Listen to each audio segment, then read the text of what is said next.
चलना काम शिष्य का ही होता है।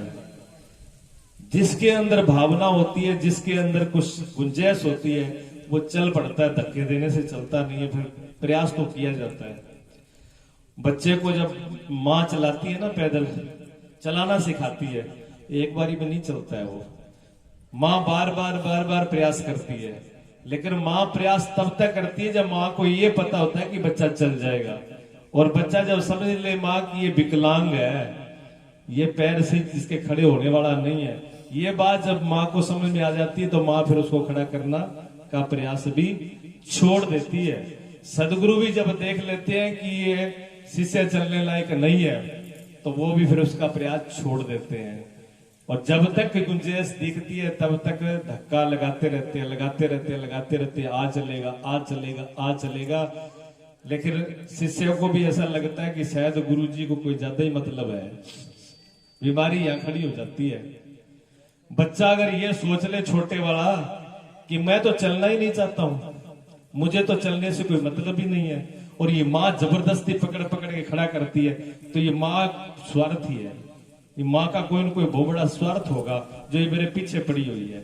लेकिन बच्चे की बुद्धि इतनी होती नहीं है। बच्चा इस बात का गणित नहीं लगाता है।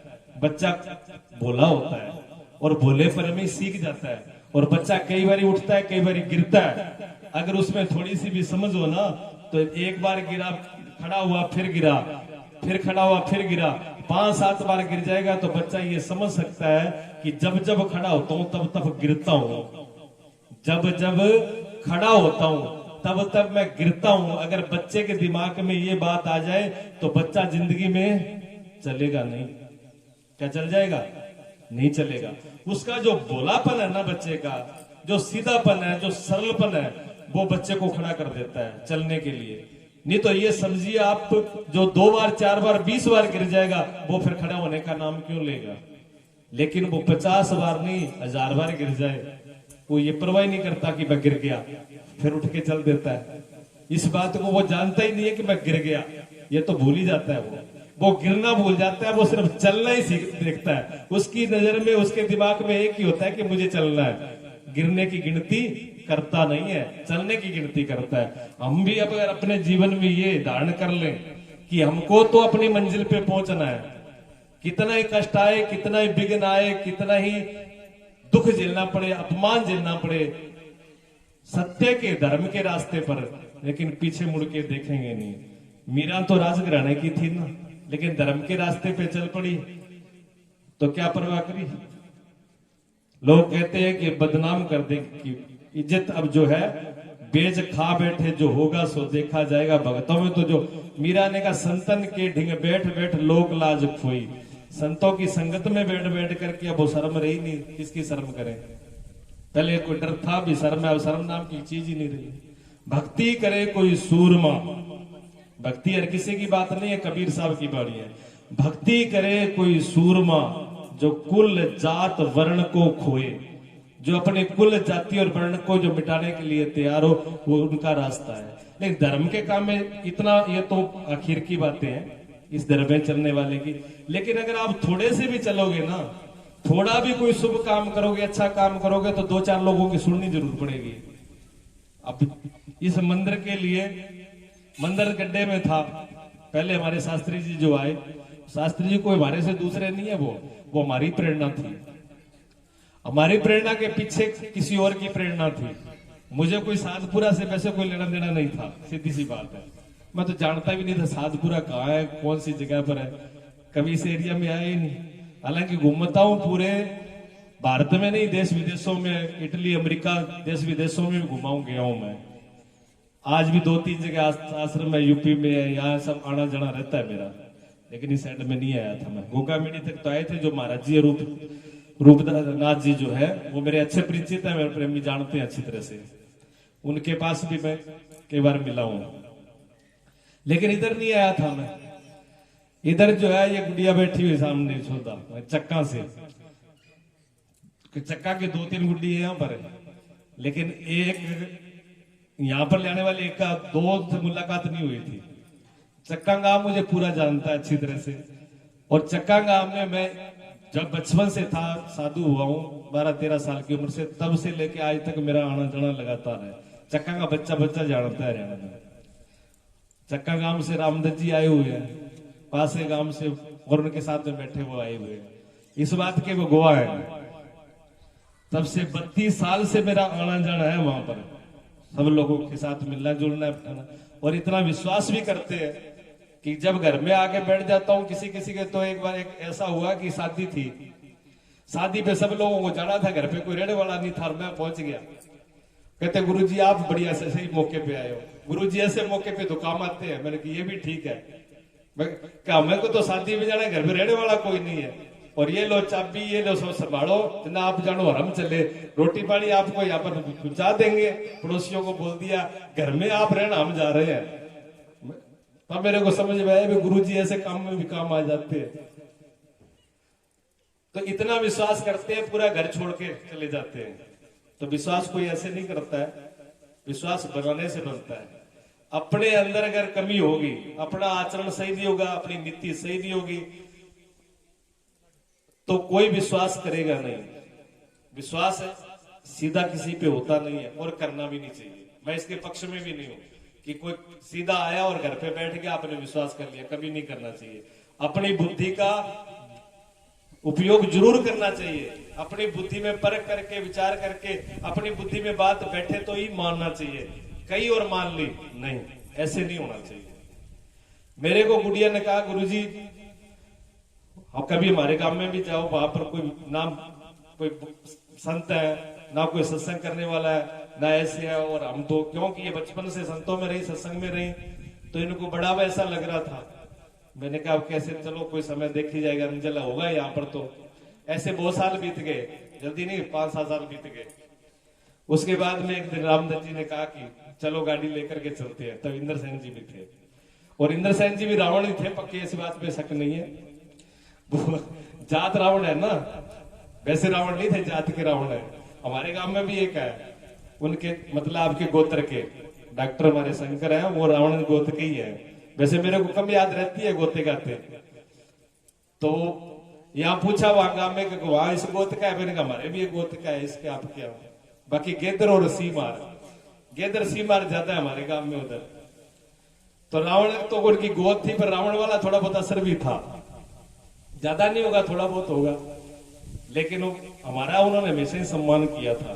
बहुत अच्छे विचार थे, संतों में जाते उठते थे, बैठते थे, बाहर भी गए, दुबई में भी रहे, लेकिन मेरा उन्होंने हमेशा सम्मान किया, इज्जत करी, घर पे आए को सब प्रकार से। बात ज्यादा नहीं तो थोड़ी मानी, लेकिन लास्ट में जा करके भगवान ने ऐसी कृपा करी भी कष्ट दुख पीड़ा तो कर्मों का संस्कार होता है। वो बीमार हुए, लेकिन बीमार होने के बाद में जो उनको रास्ता बताया था, उन्होंने उस रास्ते को बड़े अच्छे से निभाया, भगवान का खूब भजन किया, और अच्छे मतलब उनकी सदगति को प्राप्त हुए। और ऐसा होना चाहिए, लास्ट जीवन हमारा मतलब ठिकाने पर पहुंचना चाहिए। करते करते बात याद है जी कथा की, आगे की कथा करो। मैंने क्या करना है कथा, आपको सत्संग सुना देता हूँ, सुन लिया करो। तो इनका भाव ये था कि नहीं नहीं, गांव में कुछ ना कुछ तो होना ही चाहिए गुरुजी, लोग धर्म की तरफ, अच्छाई की तरफ लोग चले, कुछ तो भलाई का हो। गांव के मन में इनके भावना थी कि हमारा गांव भी धर्म कर्म की तरफ चले। तो हमने वो तारीख भी बता दी, भाई चलो ठीक है आएंगे, तारीख पे करेंगे कथा। पर काम तो ऐसा था, वो ऐसी प्रेरणा हुई, मैं ये चाह रहा था कि कोई व्यक्ति पहले हमसे भी पहले पहुंचे करे, और वैसा ही भगवान ने किया। शास्त्री जी वो आए, वो भारी प्रेरणा से ही पहुंचे यहाँ पर। खूब उन्होंने अच्छा, लोगों ने खूब पसंद किया उनको। ये मंदिर जो है नीचे जा रहा था, मैंने नहीं देखा, तो ये कथा करी तो उनकी निगाह में आ गया, मंदिर के लिए प्रेरणा करी। मंदिर लोगों ने पैसा भी किया, चंदा भी किया, बता रहे थे भी पैसा काफी लोगों ने दिया, उसमें गांव के लोगों ने खूब सहयोग किया। लेकिन उतने सहयोग से जो उनका टारगेट है, या श्रवण जी अभी बैठे नहीं, वो कल कह रहे थे आप मंदिर के बारे में जरूर बताना, बोलना। मैंने कहा मंदिर के बारे में जरूर बताऊंगा। मुझे जो शिक्षा और जो मेरा नियम है, अपने काज मांगू नहीं, मर जाऊं अपने काज मांगो नहीं, अपने काज मांगत आए लाज। भी मर सकता हूं पर अपने काज मांगूंगा नहीं, और ये मेरा प्रमाण है। हमारे जो आश्रम है ना, आश्रम के गेट के ऊपर लिखा हुआ है, कभी किसी प्रकार से पानी का लोटा भी नहीं मांगा जाता। ये मेरे गुरुजी का नियम था। 101 वर्ष की उम्र में श्री छोटा, कभी किसी से 1 गिलास पानी नहीं मांगा था उन्होंने। दूसरों को छोड़ो, हमसे नहीं मांगा। इतने नियम के पक्के थे। पैसा मांगना तो दूर की बात है। आज तक 6-7 प्रांतों में मेरा आना जाना है। विवारक कहीं भी मेरे पीठ पीछे जाके किसी से पूछ लेना कि महाराज जी ने कभी रसीद काटी हो आश्रम की, आस भंडारे के लिए, या मंदिर के लिए, या यज्ञ के लिए, या अपने लिए, किसी के लिए मैंने आश्रम के लिए किसी की रसीद नहीं काटी, ना किसी से रुपया मांगा। जो अपनी श्रद्धा से दे गया वो उसका धर्म में लगा दिया। लेकिन परमार्थ के कारण वह मांगत आए नहीं लाज। तो संतों ने, गुरुओं ने कहा कि परमार्थ के लिए, दूसरे के हित के लिए प्रेरणा देना, बताना, मांगना भी बुराई नहीं है। तो मैंने कहा आपके मंदिर के लिए, आपकी गौशाला के लिए, आपकी गौ के लिए मुझे कहने में कोई इतराज नहीं, कोई बुराई नहीं है। जरूर बोलूंगा, पहले ही बोला, आज ही बोल रहा हूं। ये मंदिर जो है, जो इसको तोड़ करके उठा दिया, तोड़वा, पहले वाले शास्त्री जी उसको, मूर्ति जी को उठा के चले गए, ठीक है ना। अब उन्होंने काम तो अपना पूरा कर दिया। अब ये बताओ, आपका घर तोड़वा दिया जाए और आपको उठा करके दूसरे घर पे रख दिया जाए, फिर आपकी हालत क्या होगी? फिर आप सुखी रहोगे ना? हो जाओगे सुखी? नहीं होगे। हनुमान जी को यहां से अपने घर से उठा के दूसरी जगह पर बिठा दिया गया, उनका घर तोड़ दिया गया। थोड़े दिन तो इंतजार करेंगे हनुमान जी, फिर वो गुरु जी कहते हैं मेरी मान से ना मान, यमराज तुम मनाएंगे। फिर हनुमान जी का गोटा चलेगा ना, वो गोटे वाला अपने आप मनवा लेगा। फिर गोटा चले उससे पहले पहले समझ जाना। मैं तो सिर्फ सचेत कर रहा हूं, बता रहा हूं, क्योंकि गोटे वाले को अच्छी तरह से जानता हूं मैं भी वो क्या करता है। थोड़ी सी गलती बर्दाश्त नहीं करता है। बहुत सख्त देवता है इस मामले में। हनुमान जी बहुत सख्त देवता है जी, मेरी बिल्कुल आंखों देखी बात है। नहीं तो एक हनुमान जी के भगत है हमारे यहाँ पर। भगत क्या थे? साधारण आदमी जी, मैं आपको बता रहा हूँ, हकीकत घटना है। और वो अभी सीतो रह रहे हैं, हमारे आश्रम में भी आते हैं। राम सेवक नाम है उनका, यूपी के रहने वाले थे। उन छोटी उम्र थी 5-7 साल की।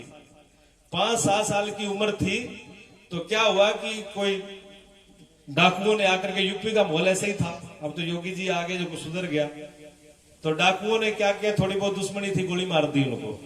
बेटा एक ही था, बेटा एक था, माँ थी उसकी, और पिताजी को गोली मार दी। गोली मार दी, 5-7 साल का बच्चा था वो, इतना भयभीत हो गया मेरे, क्योंकि उसके आंखों के सामने मारा गया था पिता। बहुत डर गया वो, डर गया तो घर से बाहर ही नहीं निकलता था। बड़ी मुश्किल से कोई काम मां भेजती तो जाता, इतना भयभीत हो गया। तो कुछ देखो भगवान की कृपा होती है। उनके गांव में एक संत का आना हुआ। संत आए और वो डरा हुआ था, उसने जाकर के प्रणाम किया, वो रोने लगा संत के पास जाके। संत ने सिर पे हाथ रखा, उन्होंने कहा बेटा तू क्यों रो रहा है? उसने कहा महाराज जी बदमाशों ने मेरे बाप को मार दिया, मुझे मार देंगे, ये गुंडे बदमाश मुझे मार देंगे, मुझे बहुत भय लगता है, मैं रात को सो नहीं पाता हूं और मुझे बचाओ आप। तो संत को दया आ गई, उन्होंने कहा बेटा तेरा कोई भी बाल बांका नहीं करेगा, मैं तेरे को एक मंत्र बताता हूं, उस मंत्र का जाप कर लेना, तेरा कोई कुछ बिगाड़ने वाला नहीं है। उन्होंने जी वो मंत्र बता दिया हनुमान जी का, और वो बच्चा डर तो रही था, एक तो उसके अंदर डर था, दूसरा बच्चा था, भोलापन था, फिर उसकी लगन जो है उसमें पूरी लग गई। उसने लगन लगा करके बस सिर्फ 1.25 महीने उस मंत्र को जपा है। हनुमान जी ने जी उसको दर्शन दे दिए। हनुमान जी बिल्कुल उस बच्चे के सामने खड़े हो गए, ये हकीकत बता रहा हूं अभी की बात। हनुमान जी ने दर्शन दिए वो, और बच्चे का बेटा तू डर मत, मैं खड़ा हूं तेरे ऊपर, जहां भी तुझे दिक्कत हो मेरा नाम ले लेना, मैं वहीं हाजिर मिलूंगा। अब उसको हौसला हो गया, हनुमान जी मेरे साथ में है। मात्र पढ़ा हुआ था 7 क्लास, कहां यूपी है और कहां हमारे अबोर में सीतो है, अबोर के पास पंजाब में। हनुमान जी ने उसने सीतो के अंदर सरकारी हॉस्पिटल में नौकरी दे दी। 7 पढ़े हुए को, 7 पढ़ा हुआ व्यक्ति का सरकारी ऑर्डर लग जाएगा, कंपाउंडर कोई नियम लेकिन लगा दिया उसको। उसने आकर के यहाँ सीतो हॉस्पिटल में नौकरी करी। हमारे अबोर के एरिया के अंदर क्या है, श्री गंगानगर से इस साइड में जो है कैंसर के मरीज बहुत ज्यादा है, और बीकानेर के वाले जब ट्रेन जाती है तो कैंसरों के मरीज से भर के जाती है। वहां कोई जलवायु या खान पान कुछ भी हो, वो पानी का दोष है, वो है वो। तो वहां कैंसर के मरीज थे गांठे, जो बीकानेर के डॉक्टरों ने बता दिया था कि ये इलाज नहीं होगा, बस मरेगा, दवाई ले ले, परहेज रख, इसका ना ऑपरेशन होगा ना ठीक होगी। वो मरीज जाते उस डॉक्टर के पास, राम सेवक के पास, कहते डॉक्टर जी गांठ होगी देखियो। अब वो बुद्धू तो था ही, वो डिग्री तो उसकी की नहीं थी, डॉक्टरी बारे में कुछ जानता नहीं, कंपाउंडरी तो था। अब वो देख के ऐसे लगा करके ला दवाई लिख दो, दवाई लिख देता, वो मरीज ठीक हो जाता। कैंसर वाले मरीज ठीक होने लगे। लोग कोई 10,000, कोई 20,000, कोई 50,000, बड़े बड़े लोग उसके पास पैसे रख जाते कि डॉक्टर जी आपने बचा दिए। उसको पता ही नहीं मैंने क्या बचाया, क्या हुआ। वो दवाई लिखता और हनुमान जी उसको ठीक कर देते। ये उनकी दशा रही जी। बहुत पैसे में खेला, बहुत आराम। बड़े बड़े जो एमडी डॉक्टर थे वो उसे हैरान थे इस बात से, कहते हमने डिग्री की है, हमारे पास मरीज पहुंचते ही नहीं, वो बाहर से कंप्यूटर से दवाई लिखा के पहुंच जाते हैं लोग, हॉस्पिटल खाली रहता है।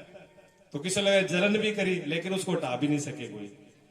फिर क्या हुआ जी, उनके घर पे एक बिल्ली आती थी और बिल्ली ने 1-2 बार दूध फैला दिया। उसको गुस्सा आया, उसने कहा ये बिल्ली रोज दूध खिला जाती है, आज इस बिल्ली को ही देखता हूं। इतना बड़ा घोटना लिया हाथ में घोटना लेकर के उसने और मारा बिल्ली को। बिल्ली तो निकल गई, बिल्ली को लगा नहीं। जहां वो पूजा करता था, हनुमान जी की फोटो लगी हुई थी, राम दरबार की फोटो थी, वो सीधा उसी पे जाके लगा। लगते ही वो फोटो टूट गई। बस इधर फोटो टूटी है और उधर से उसका भाग्य फूटा है। फिर उसकी हालत जो हुई, उसी दिन तो शाम को उसकी पत्नी मर गई। 3 बेटे थे, तीनों बेटों ने बाहर पीट करके तीनों छोड़ के भाग गए।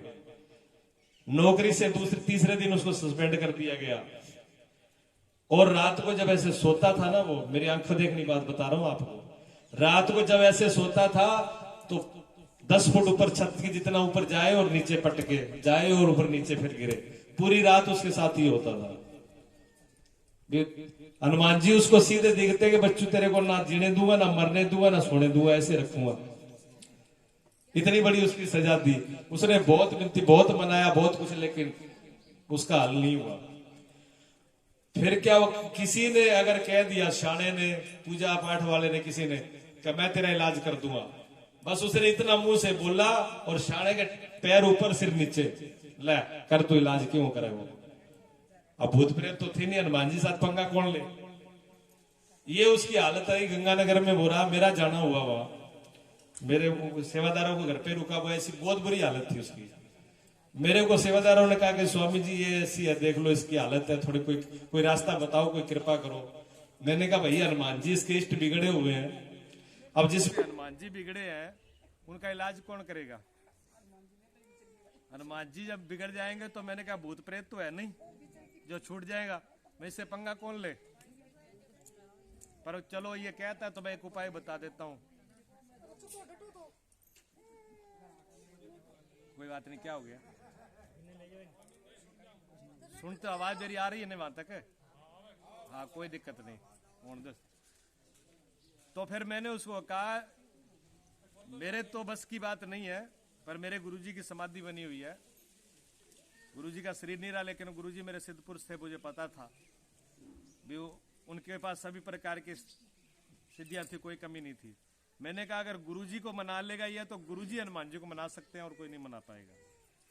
फिर वो मेरे साथ ही गंगानगर से समाधि में 21 दिन बिना खाए पिए 21 दिन समाधि में बैठा रहा वो बंदा। 21 दिन बाद में गुरुजी ने उसको रास्ता दिया।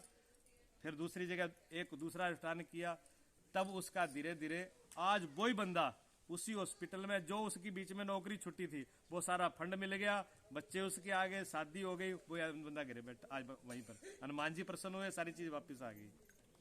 मिला दूंगा आपको, ठीक है ना। तो आप ये मत सोचना कि हनुमान जी ने उखाड़ के बैठा रखी है यार। अगर वो घोटाला तैयार हो गया नहीं फिर मेरा बस को कौन रहा है कोई बात में, ठीक है पहले ही बताऊं।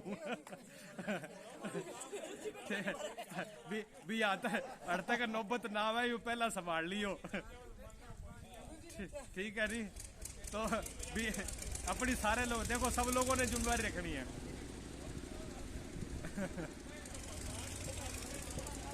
बिना कोई मनाने वालों को नहीं।